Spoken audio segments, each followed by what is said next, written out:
오늘 주시는 하나님의 말씀은 에베소서 3장 1절에서 6절 말씀입니다.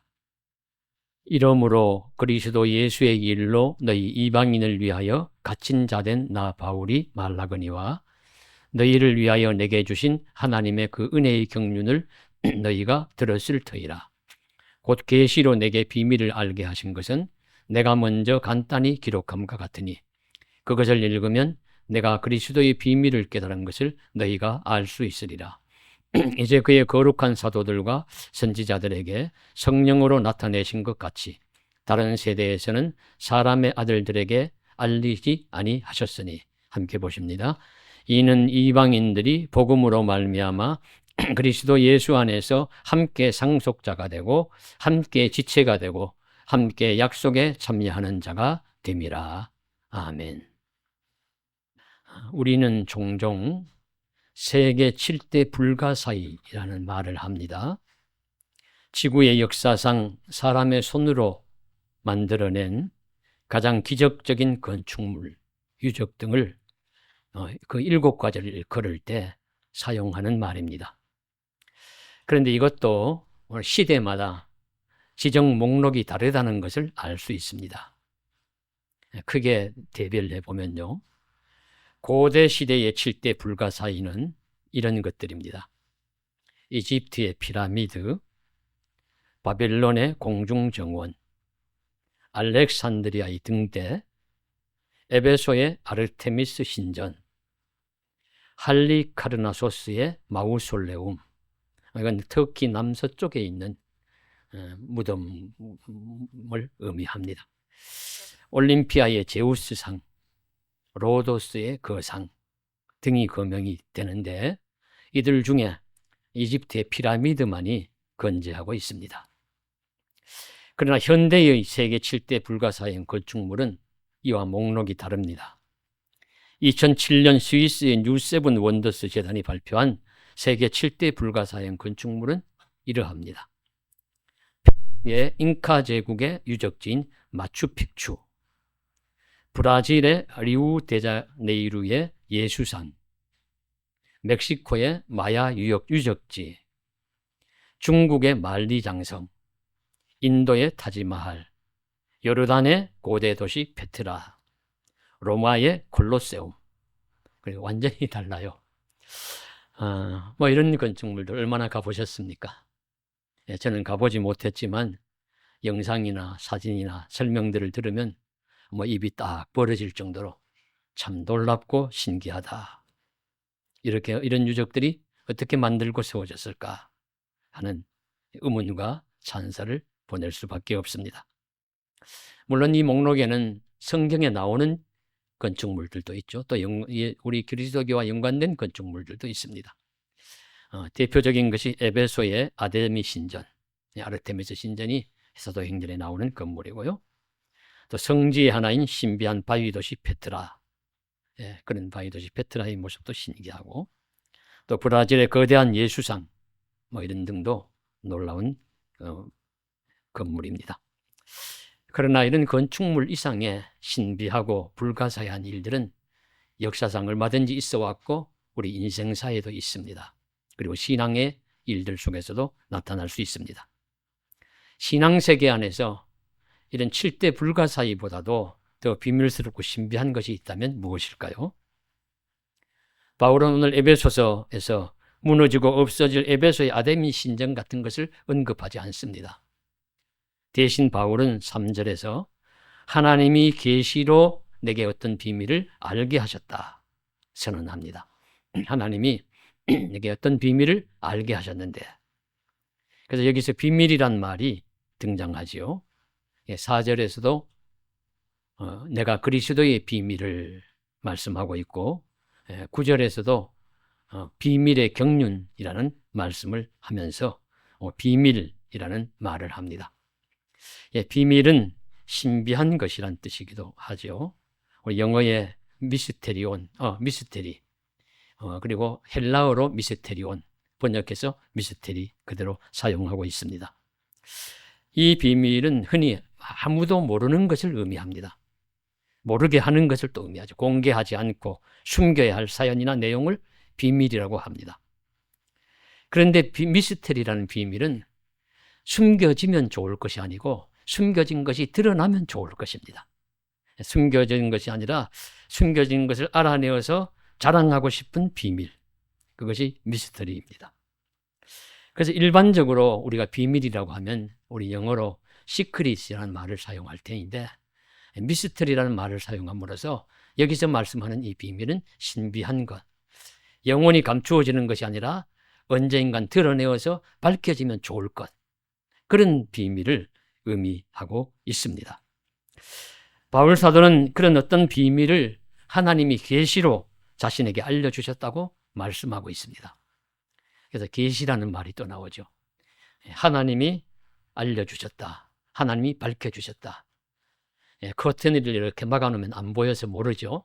근데 커튼을 활짝 열어가지고 다 보여주셔서 알게 하시는 것처럼. 만일에 여기에 커튼이 쳐 있다면요, 여러분 이런 화분에 이런 식물이 있을지, 뒤에 십자가가 있는지, 의자가 있는지 안 보이잖아요. 모르잖아요. 근데 그것을 확 열어면 알 수 있습니다. 근데 그것을 하나님이 열어서 보여주실 때 계시라고 합니다. 그래서 하나님이 계시하셨다면 하나님이 비밀스러운 것을 열어서 보여주셨다는 뜻입니다. 그래서 하나님이 계시로 바울에게 비밀을 알게 하셨다.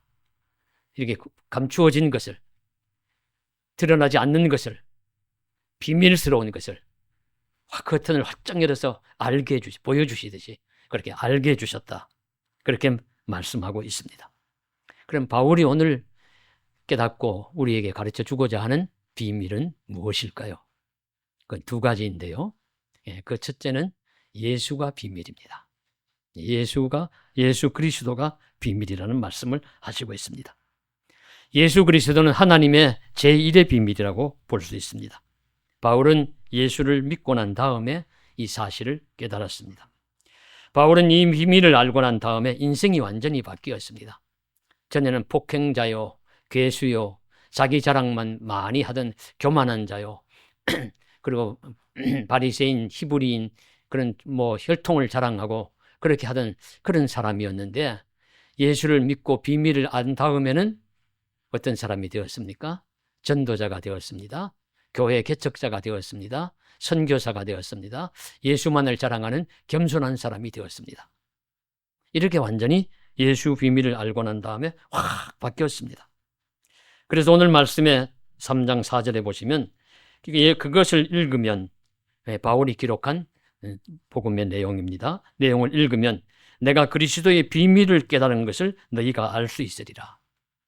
바울이 기록한 것을 읽으면은 그리스도에 대한 비밀을 너희가 알 수 있을 것이라고 바울은 말씀하고 있습니다. 골로새서에서도 거듭 예수 그리스도는 비밀이라고 언급합니다.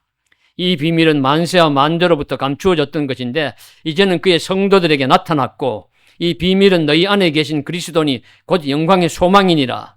비밀은 우리 안에 계신 그리스도라고 분명히 말씀하고 있습니다. 예수는 이처럼 밭에 감추인 보화와 같이 비밀스러운 분이 틀림없습니다. 그 예수가 어떤 분이신가를 그럼 우리가 한번 회고해 보도록 하겠습니다. 우리가 알고 있는 바로는 예수는 베들레헴에서 태어나셨고 갈릴리 나사렛에서 자라나신 분입니다. 그래서 갈릴리 나사렛 사람이라고 불려져요. 나사렛은 유대 지역의 변두리에 저 북쪽 갈릴리 지역 북쪽 남쪽 예루살렘이 있는 유다가 있고 중간에 사마리아가 있고 위에 갈릴리가 있는데 갈릴리의 한 작은 소도시입니다. 갈릴리의 그 소도시인 나사렛에서는 큰 인물이 날 것 같지 않은 그런 지역이에요. 그래서 나다나엘 또 무슨 나사렛에서 선한 것이 나겠느냐 이렇게 이야기를 할 정도로 그런 선임견이 있을 정도로 작고 볼품없는 그런 마을에서 자라나셨습니다.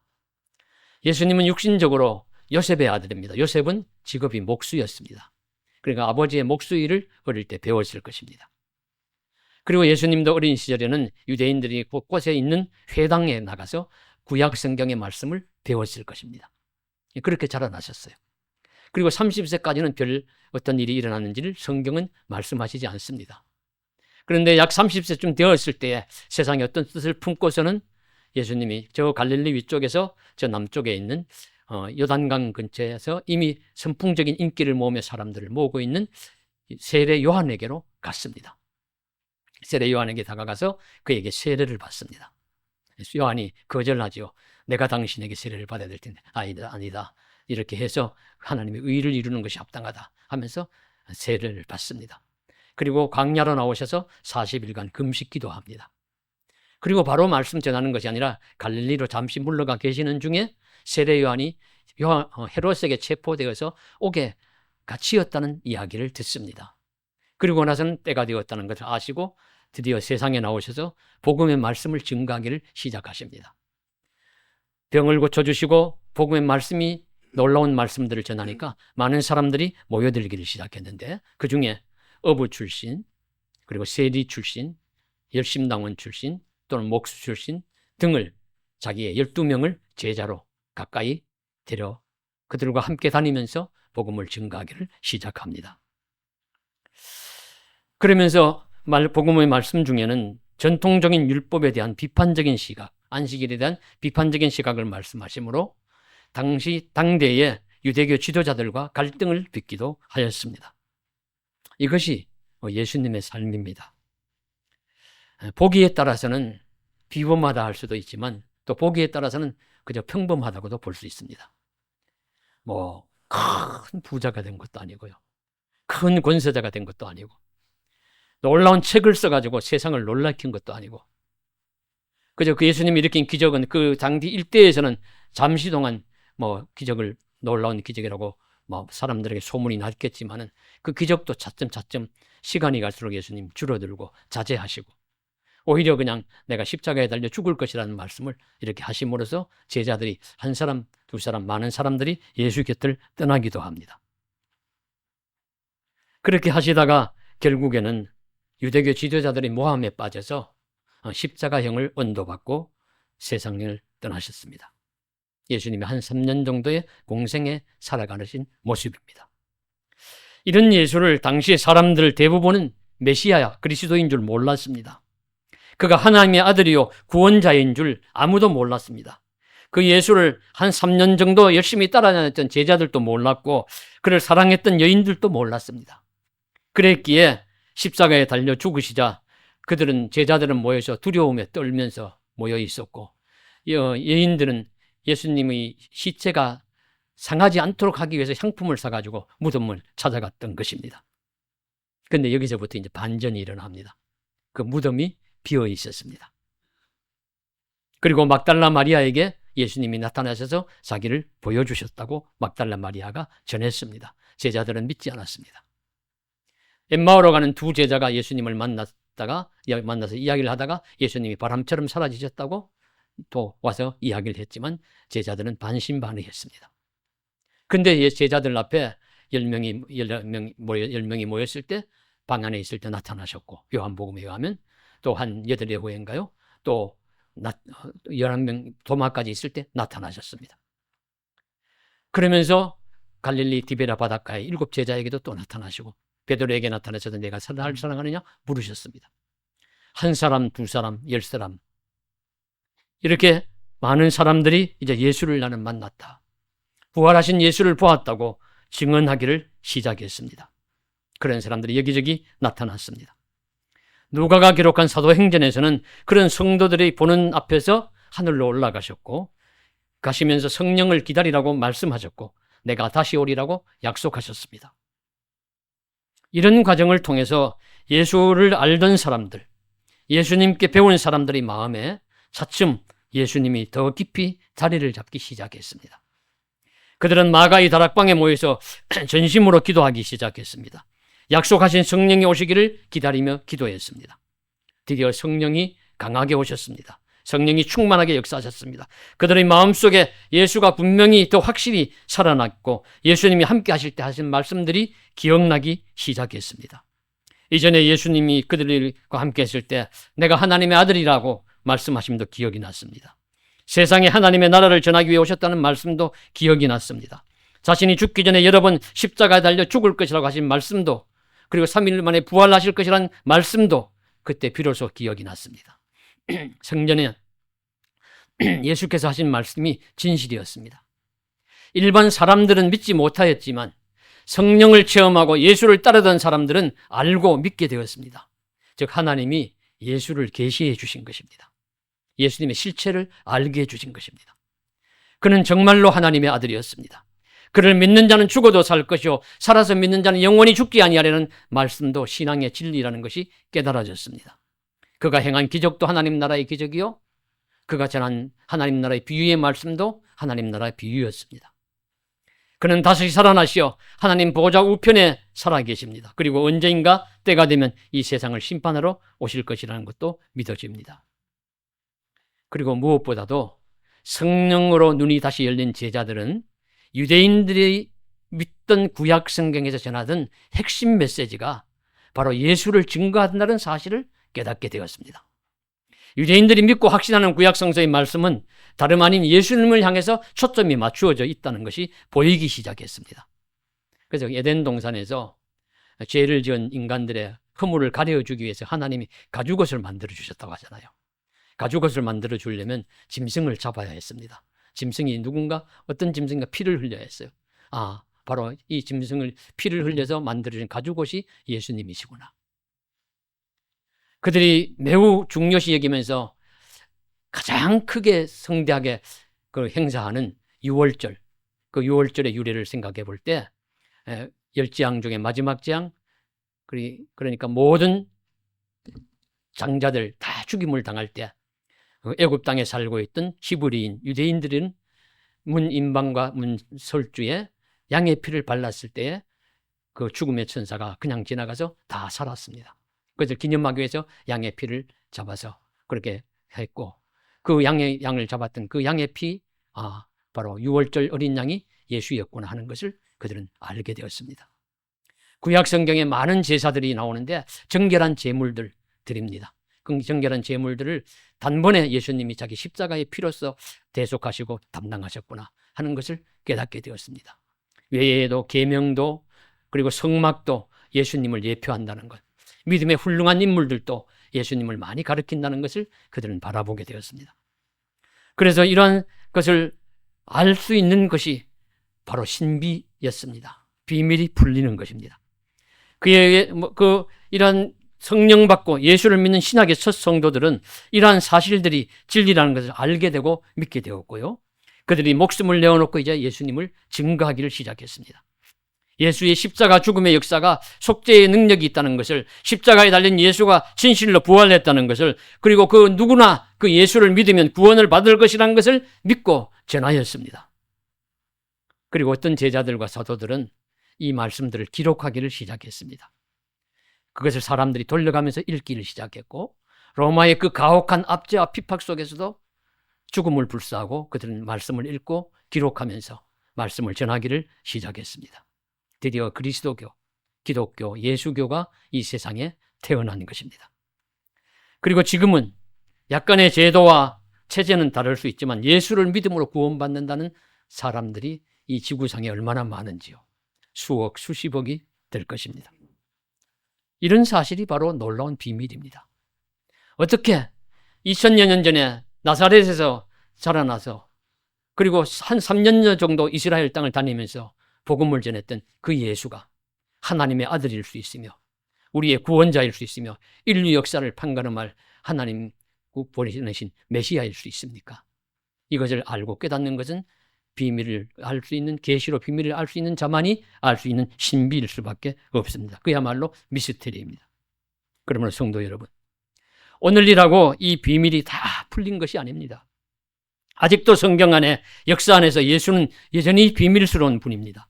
우리는 그 예수의 비밀을 하나님이 계시로 풀어주실 때 알 수 있고 믿을 수가 있습니다. 한 가지 진실만을 더 나누면요, 부활하신 예수님은 우리 요한복음 13장부터 17장까지 마지막 다락방 강화로 가는데 거기에 보면 자주자주 나오는 말씀이 있습니다. 그것이 그날에 너희가 내 안에 내가 너희 안에 있는 것을 너희가 알리라. 예수님께서 우리 곁을 몸으로는 떠나셨는데 예수님이 우리 안에 계신다는 거예요. 이것을 자주자주 강조해 주십니다. 우리 믿는 자들 안에 예수님이 계십니다. 신비입니다. 비밀입니다. 이 사실을 저와 여러분께서 믿으시길 바랍니다. 그래서 어디를 가든지 무엇을 하든지 예수님이 함께 하신다는 것을 믿으시고, 이런 비밀을 아는 자가 오늘 말씀을 기록한 바울 같은 그리스도인이요, 저와 여러분도 이런 진실한 그리스도인이 되어서 하나님의 제일 비밀인 예수를 깨닫고 진심으로 잘 믿는 하나님의 백성들이 다 되기를 주님의 이름으로 간절히 축복합니다. 두 번째 비밀은 교회입니다. 교회가 비밀입니다. 세상에 많은 공동체가 있습니다. 가정 공동체, 학교에 가면 학급 공동체, 회사에 가면 회사라는 공동체, 동호회, 지인 모임, 이런 공동체들이 있고요. 또 우리 나라 민족이라는 큰 공동체도 있습니다. 그 중에 교회라는 공동체는 참으로 신비하고 비밀스러운 것입니다. 여러분, 교회는 건물이 아닙니다. 교회는 건물이라고 한 것이 성경에 아무 데도 없어요.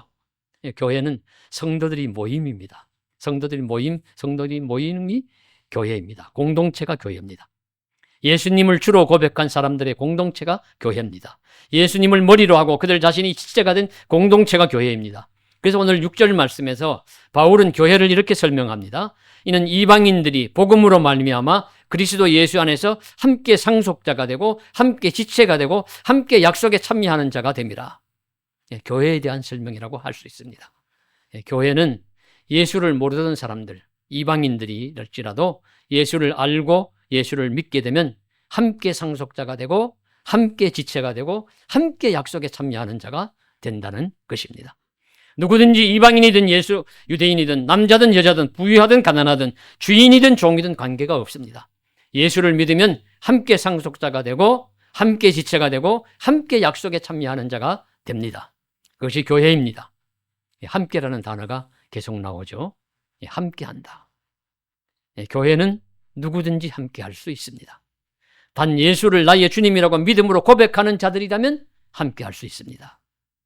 아무리 실패를 많이 했든지 관계없고요. 예수 믿기 전에 행실이 바르지 못했다고 해도 관계가 없습니다. 예수를 진심으로 믿으면 그때부터 예수 안에서 함께 상속자가 되고 함께 지체가 되고 함께 약속에 참여하는 자가 됩니다. 얼마나 놀랍고 신비한 일입니까? 그것이 바로 교회요, 하나님의 비밀인 것입니다. 유대인들은 이 사실을 몰랐어요. 유대인들은 그래서 유대인 회당이든지 유대인 성전에는 유대인들만을 위한 곳이라고 할 수 있습니다. 이방인들은 들어가려면 할례를 받아야 되고 막 굉장히 절차가 복잡해요. 그들이 고백문을 써야 되고 할례를 받고 그렇게 하면서도 완전히 유대인처럼 되지는 않습니다. 벽이 있었습니다. 유대인과 이방인의 벽이 있고 그들이 죄인이라고 정의한 장기, 세리 이런 거 벽이 있고 다 벽이 있었습니다. 그래서 이방인들 무시했어요. 그런 죄인들 무시했습니다. 그런데 교회는 그렇지 않습니다. 유대인과 이방인 사이에 막힌 담을 예수님이 십자가로 허물었다고 말씀하십니다. 에베소서 2장 14절에 그는 우리의 화평이신지라 둘로 하나를 만드사 곧 원수된 것 곧 중간에 막힌 담을 자기 육체로 허시고, 예수님의 육체로 말미암아서 이방인과 유대인의 사이에 그 모든 관계를 십자가로 말미암아 허무셨습니다. 파괴시켰습니다. 이제는 누구든지 예수를 믿으면 한 몸, 한 사람이 되는 새로운 공동체, 새로운 모임이 결성되었습니다. 그것이 교회이고, 그곳에서 누구도 혈통과 신분으로 소유나 세상의 권세 유무로 차별하는 것이 되질 못합니다. 예수를 믿으면 함께 상속자가 되고 함께 지체가 되고 함께 약속에 참여하는 자가 되기 때문입니다. 여러분, 예수를 믿으면 한 교회가 되면은 우리가 그리스도 안에서 복음으로 말미암아 함께 상속자가 된다 하는 말씀을 먼저 생각해 보시죠. 어떤 자들이 상속자가 됩니까? 가족, 부모, 자녀들 상속자가 되어요. 여러 어른들께서 돌아가시거나 돌아가시지 않고 또 생전이시라도 우리 자녀들에게는 합법적으로 상속을 하실 수 있습니다. 자녀가 되면은 상속권이 있습니다. 그런 권세가 있어요. 우리가 예수를 믿으면 하나님을 아버지라고 부릅니다. 우리 아버지 하나님이 주시는 상속권을 우리가 받습니다. 누릴 수가 있습니다. 하나님 아버지께서 어떤 것을 준비해 주셨을까요? 하늘의 귀한 보물들, 보화들 많이 준비해 주시고 기다리고 계십니다. 그래서 세상의 것들 너무 많이 상속받지 못한다고 안타까워하실 것 없어요. 예, 하나님이 좋은 것들, 귀한 것들은 이 후에 주실 것으로 많이 예비해 두셨습니다. 영원한 하나님의 나라와 그 영광을 하나님의 자녀가 되어서 상속할 수 있으니 우리가 무엇을 부러워하고 서운해하겠습니까? 하나님의 자녀된 우리를 위해서 예비해 주신 영광스러운 상속물들을 받아 누리실 수 있는 기쁨을 저와 여러분이 가지실 수 있기를 간절히 바랍니다. 두 번째로는 우리가 예수를 믿음으로 지체가 되었습니다. 함께 지체가 되었습니다. 지체는 잘 아시죠? 팔, 다리, 눈, 코, 귀, 입, 이런 우리 몸에 그런 붙은 기관들이 지체입니다. 예수님을 머리로 하고 우리는 몸의 어떤 부분을 담당하는 지체가 되었습니다. 그래서 우리에겐 누구든지 어떤 역할이 있어요. 그것을 잘 감당하고 소중히 여김을 받을 자격이 있습니다. 이 지체의 비유에서 가장 중요한 것 한 가지가 있는데요. 그것이 무엇이냐면 연결성입니다. 붙어 있어야 합니다. 몸에 붙어 있어야 합니다. 지체는 몸에 붙어 있을 때 제 기능을 할 수가 있습니다. 만일에 제가 손기술이 너무너무 좋고 천하제일이라고 하더라도 만일 제 몸에서 이 손이 뚝 떨어져 나가면 이건 쓸모가 없어요. 이건 죽은 것이고 그건 아무것도 못하는 존재가 됩니다. 우리 마찬가지로 우리가 예수라는 머리에, 예수라는 몸에 붙어 있을 때, 교회라는 몸에 붙어 있을 때 우리가 지체의 역할을 잘 감당할 수가 있습니다. 예수라는 머리에 붙어 있는 교회라는 우리가 사실을 우리가 깨달아야 합니다. 그래서 그렇게 붙어 있는 그 연결성으로 인해서 우리는 기쁨과 슬픔을 함께 나눕니다. 즐거움과 고통을 함께 겪습니다. 손가락 끝에 가시가 찔리면은 손가락 끝만 아픈 것이 아니라 내 온몸이 아픕니다. 이빨이 하나 주시면은 머리도 아프고요. 온몸이 떨리기도 합니다. 그것이 이런 밀접한 연결성 가진 것이 교회입니다. 그러니 교회는 건물이 아니고 교회는 세상 조직과 다른 것입니다. 비밀스럽고 신비합니다. 바로 우리가 이 지체로서 교회를 이루고 있습니다. 그래서 한 분 한 분이 모두가 소중합니다. 예수님을 믿음으로 아무 관계가 없는 우리들이 한 지체가 되어서 함께 울고 함께 웃는 한 몸 같은 공동체가 되는 비밀, 이것을 세상에 누가 알겠습니까?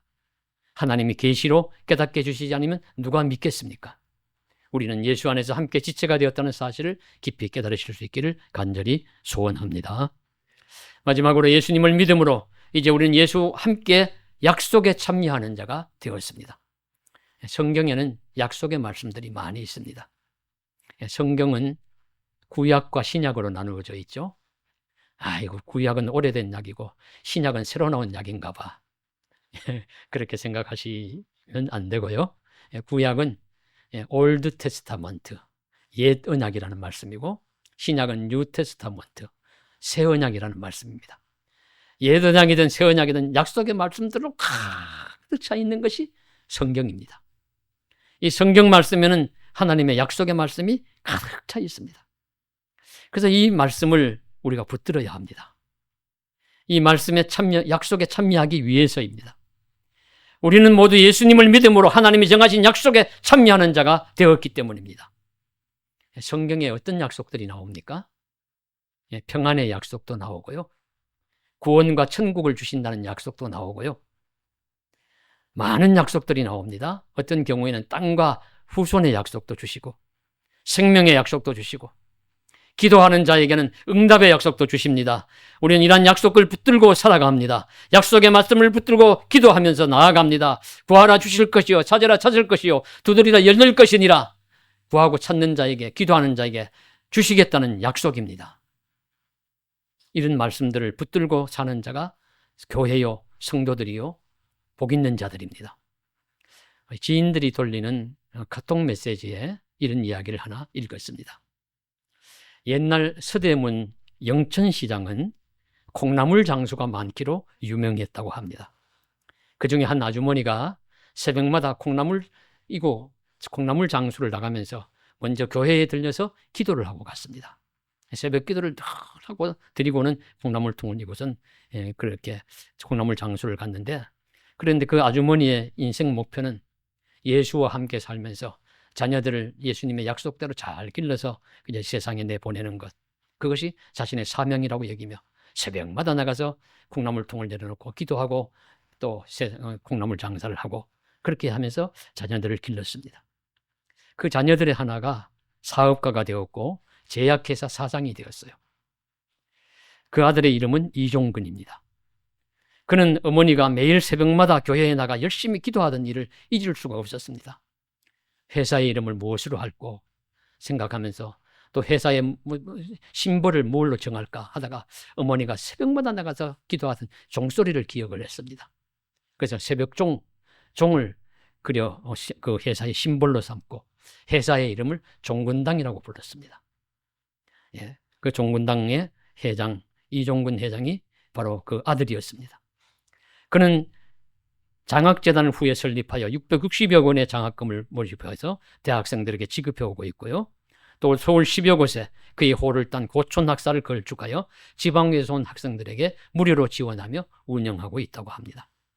자녀를 위한 어머니의 믿음의 기도를 들어주시는 하나님임을 알 수 있습니다. 콩나물 장수 어머니가 매일 약속의 말씀을 붙들고 기도할 때 하나님께서 위대한 역사를 이루어 주셨습니다. 그 어머니는 하나님의 약속의 말씀에 참여하는 자가 되었습니다. 우리도 이렇게 믿고 기도하면서 하나님의 약속의 말씀에 참여하는 자가 될 수 있기를 간절히 소원합니다. 그 외에도 우리는 많은 말씀들을 하나님의 말씀들을 붙들 수가 있습니다. 마태복음 11장 28절 수고하고 무거운 짐진 자들아 다 내게로 오라 내가 너희를 쉬게 하리라 하는 말씀을 붙들고 위로받고 힘을 얻을 수가 있습니다. 하나님을 사랑하는 자 곧 그 뜻대로 부르심을 입은 자들에게는 모든 것이 합력하여 선을 이루리라는 말씀을 붙들고 희망, 소망을 가질 수가 있습니다. 항상 기뻐하라, 쉬지 말고 기도하라, 범사에 감사하라. 이는 그리스도 예수 안에서 너희를 향하신 하나님의 뜻이냐는 말씀을 붙들고 우리는 또 위로받고 또 우리의 삶의 모토로 정해서 힘을 얻으면서 살아갈 수가 있습니다. 외에도 많은 말씀들, 우리가 암송하는 많은 말씀들 주님 앞에 붙들고 약속의 유업으로 삼고 하나님 앞에서 살아갈 수가 있는 것입니다. 이런 말씀을 붙들고 주님의 약속의 말씀에 참여하는 자가 될 수 있기를 간절히 소망합니다. 말씀을 맺습니다. 예수 그리스도는 비밀입니다. 그리스도의 말씀과 삶은 우리가 다 이해하기 어려운 감추인 비밀이기도 합니다. 교회도 비밀이요 신비스러운 것입니다. 하지만 하나님은 우리에게 성경 말씀이라는 계시를 통하여 많이 드러내시고 많이 보여주시고 많이 가르쳐 주셨습니다. 이 영광스러운 비밀을 깨달은 사람은 아무렇게나 살지 않을 것입니다. 그 자신이 하나의 교회가 되어서 또 하나의 신비한 교회가 되어서 믿음과 진리에 대한 자부심과 확신을 가지고 살아갈 것입니다. 우리도 이 비밀을 계시함으로 알게 하신 하나님께 영광을 돌리고 감사하며 주시는 복과 은혜를 풍성히 누리며 살아가는 하나님의 신실한 교회와 백성이 되기를 주님의 이름으로 간절히 축복합니다. 기도드리겠습니다. 사랑하는 하나님 아버지, 오늘 우리들에게도 예수 그리스도의 비밀 되심을 가르쳐 주십시오. 교회의 비밀됨을 진심으로 잘 깨닫게 해 주십시오. 그래야 해서 합당한 하나의 신비스러운 교회로 또 저희들이 잘 자라나게 하여 주옵시고 성숙하게 하옵시고 예수 그리스도의 비밀을 계시로 가르쳐 주시는 것만큼 잘 깨달아 더 잘 믿게 하여 주시옵소서.